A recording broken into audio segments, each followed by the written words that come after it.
Nobody knows this lake better than Bob Dickerson, whose family started the resort. He grew up here. Hey Bob, how's it going? Hey, did you bring a rake along?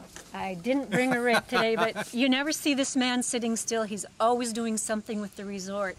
And for now, I would like to have Bob just tell us a little bit more about the lake. Well, welcome to Lake Florida, Deb.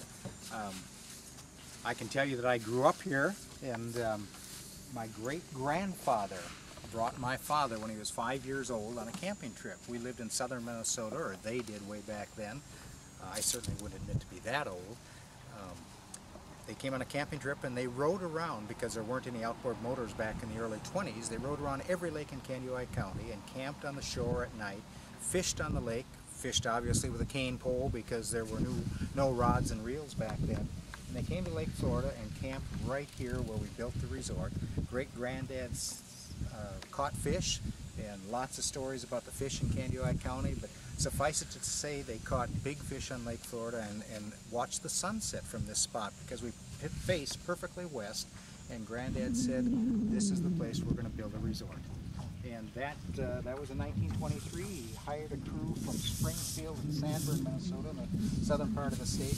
They came up here, and right off the bat, and my great-grandfather was a Scotsman. I don't know if he had saved up the money or if he sold his business, but they built 7 cottages and a pavilion with a screen porch, and started renting cabins in 1924.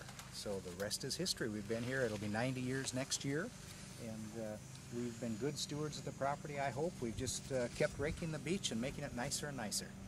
Well, here's what I find is really interesting. It's September, school has already started. For most people, vacation is done, but yet Bob is getting ready to fill every one of those cabins for the weekend in September, which I think is amazing, and it speaks volumes for this resort. I wish that was true. We're not going to fill them all. We're going to fill at least 8 of them this afternoon.